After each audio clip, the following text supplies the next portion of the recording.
சந்தோஷமா இருந்தா பாட்டு, துக்கமா இருந்தா பாட்டு, குடும்பத்தோட இருந்தா குடும்ப பாட்டு, காதல் செய்யும்போது காதல் பாட்டு, நண்பர்களோட இருக்கும்போது நண்பர்கள் பாட்டு.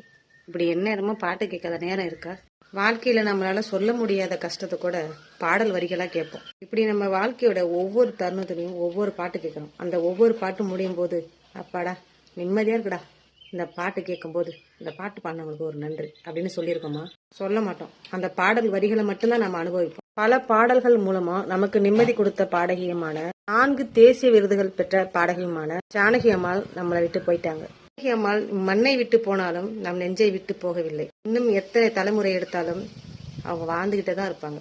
ஜானகி அம்மாள் 1938ஆம் ஆண்டு ஆந்திர மாநிலத்தில் குண்டூர் மாவட்டத்தில் பிறந்தார். பல்வேறு மொழிகளில் 48,000க்கும் மேற்பட்ட பாடல்களை பாடியுள்ளார். கன்னடத்தில் குயில் என்ற பட்டத்தை பெற்றவர் ஜானகி அம்மா. எக்காலத்திற்குமான பல கிளாசிக் பாடல்களை பாடியுள்ளார். காதல் கடிதம் தீட்டவே உள்ளிட்ட பல ஹிட் பாடல்களை பாடியவர் ஜானகி அம்மாள். விதியின் விளையாட்டு என்ற தமிழ் படத்தின் மூலம் பின்னணி பாடகியாக அறிமுகமானார். இப்போது ஜானகி அம்மா அவர்களுக்கு 88 வயதில் காலமானார்.